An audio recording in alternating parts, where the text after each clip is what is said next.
Welcome back, you worthless fat bodies. I'm back today with a brand new video.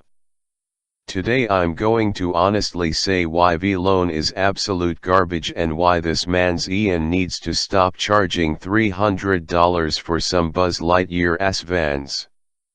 Matter of fact, let's break down why fashion in 2017 is nothing more than a dead child and why Supreme is deceased. First off, I'm going to blame those little white trailer trash dumpster fire kids gentrifying an entire brand. Nothing says fashion than a bunch of white kids with skinny jeans that are tighter than Rob and Big and some dumb ass Ultra Boost. You see, individuality is dead. The creative process that once went on with fashion is gone entirely. You have everyone doing the same regressive garbage that next person in line has in mind. Everyone wants to be a fashion god but has no appreciation for the brands, the culture and the artistic envisionment. I can bet you $50 that most people don't know who Mark Gons is or Jason Dill. So they'll wear a brand they have no idea what their motive or agenda is. What's even funnier is that during the dumpster fire presidential race, many people that supported Trump are such kooks that they decided to wear Supreme even though Supreme stated they were with her. Next, I don't understand why people are still wearing Vineyard Vines. I'd rather wear a beat up I Love New York shirt than that pile of trash. Moving onward to the second reason why fashion is dead is because of these lazy clusterfuck brands. I don't know if it's the passion that has gone, but brands today seem to achieve success and then go AWOL as if they were some numbnuts. People need to stop hyping up garbage brands in its entirety. Where do I begin with garbage that smells like tutufubu trash? Let's begin with Antisocial Social Club. At first I thought this brand was pretty low-key and decent. Nothing crazy. They then, however, went the route of the Rockefellers and started making this trash like hotcakes. Which wasn't the reason why it's garbage. But because they throw their money on some printed glidin' footage trash and make this corny ass Nibanique rich. I'd rather donate $70 to some charity than wear this absolute hot fire trash. The people that wore this brand were utter cornballs. Bought it out of hype and didn't realize they made some corny ass dude from Korea rich. In any case, I'd rather give $500 to Tai Lopez than wear this outdated same release trash every season. Next up on garbage brand is Supreme.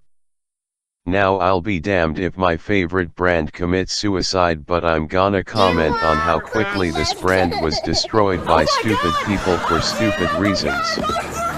First off, Supreme, you've made some legendary pieces, but wake the fuck up. Why are you numbnuts designing shit that a 7-year-old Roblox player would make? Are you fucking kidding me? And why can't you 40-year-old men line up properly? For the love of God, you guys are old as sin, fighting over who gets what at some dumpster fire store. Take a look at the TNFs that Supreme has made in the recent years. By any means was decent, and then we get absolute hot dumpster fire.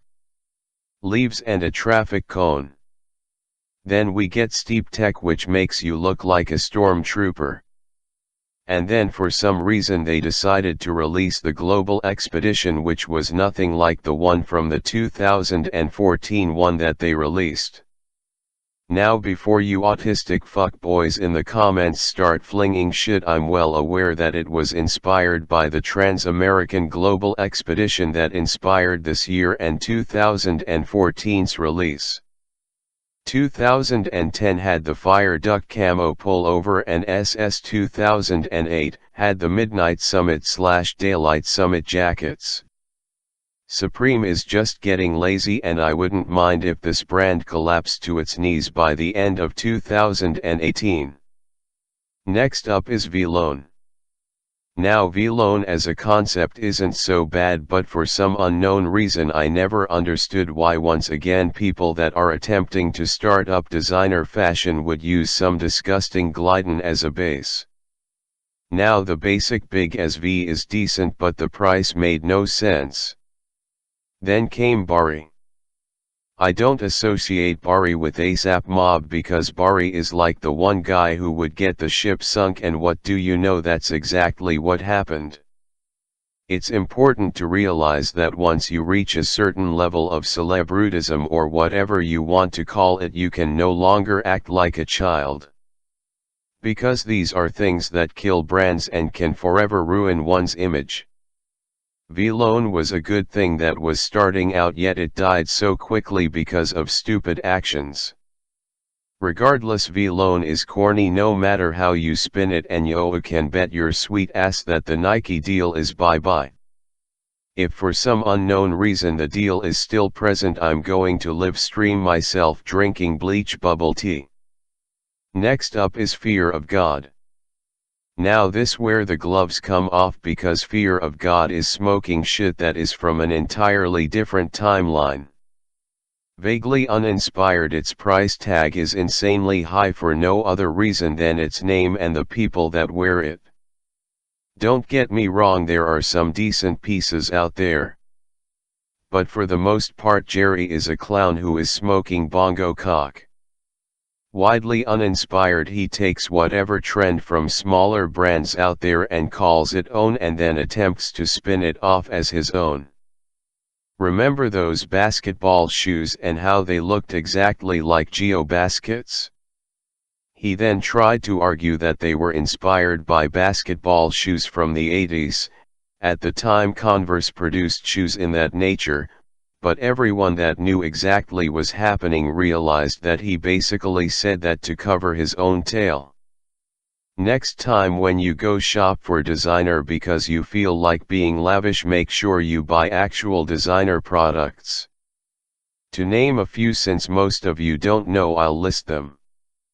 Stone Island, Acne, Gucci, Rag & Bone, DRKSHDW, Helmut Lang, Alexander McQueen, Jean-Paul Gaultier, Human Made and Undercover. Thanks for watching, and if you're triggered, please feed me your tears. Thank you.